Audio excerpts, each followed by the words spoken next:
Welcome back. We're on Deuteronomy chapter 3.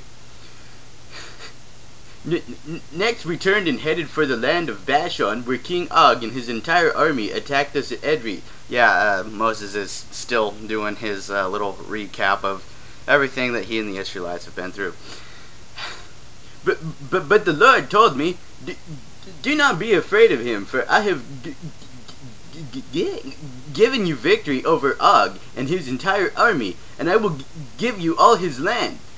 Treat him just as you treated King Sihon of the Amorites, who ruled in Heshbon. So the Lord, our God, handed King Og and all his people over to us, and we killed them all. Not a single person survived.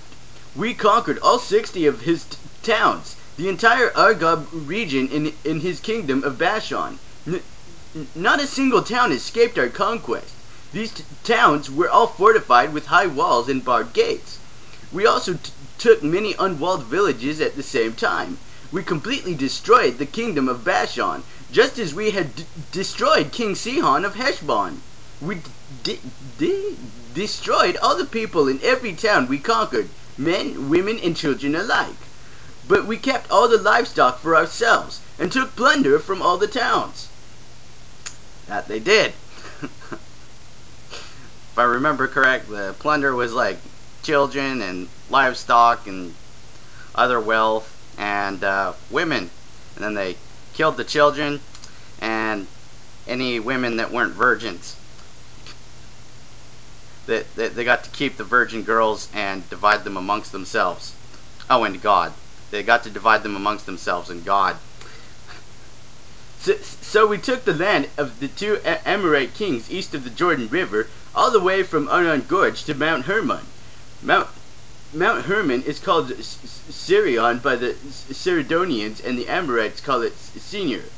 We had now conquered the cities on the plateau in all Gilead and Bashan, as far as the towns of Selikah and Edrei, which were part of Og's kingdom in Bashan. King Og of Bashan was the last survivor of the giant Rephates.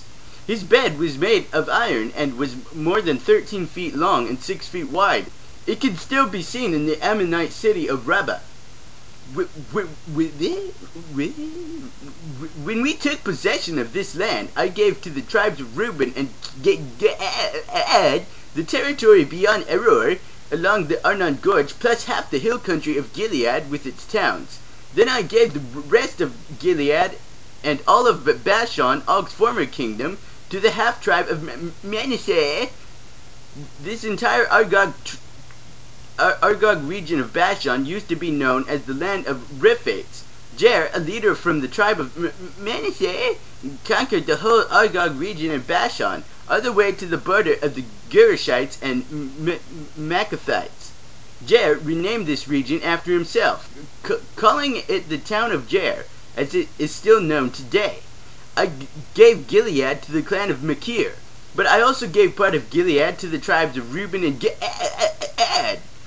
The area I gave them extended from the middle of the Arnon Gorge in the south to the Jabbok River on the Ammonite frontier.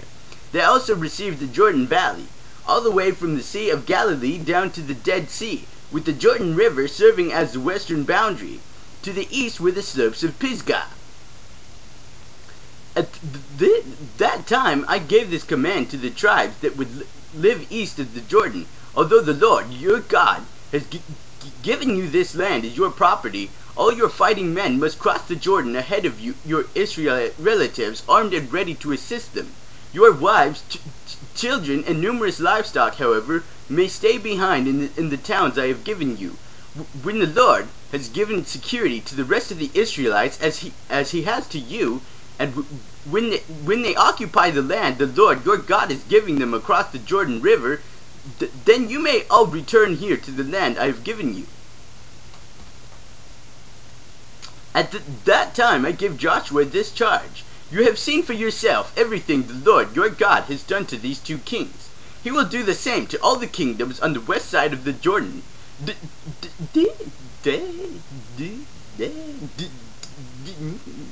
Do not be afraid of the nations there, for the Lord your God will fight for you. At that time I pleaded with the Lord and said, O sovereign Lord, You have only begun to show your greatness and the strength of your hand to me, your servant. Is there any God in heaven or on earth who can perform such great and mighty deeds as you do? Please, let me cross the Jordan to see the wonderful land on the other side, the beautiful hill country and the Lebanon mountains. But the Lord was angry with me because of you, and he would not listen to me. That's enough, he declared. Speak of it no more. But go up to Pisgah Peak and look over the land in every direction. Take a good look, but you may not cross the Jordan River. Instead, commission Joshua and encourage and strengthen him, for he will lead the people across the Jordan. He will give them all the land you now see before you as their possession. So we strayed in the valley near Beth Peor. Okay, well, that is Deuteronomy chapter 3. We will be back with chapter 4. Have a good one. Peace.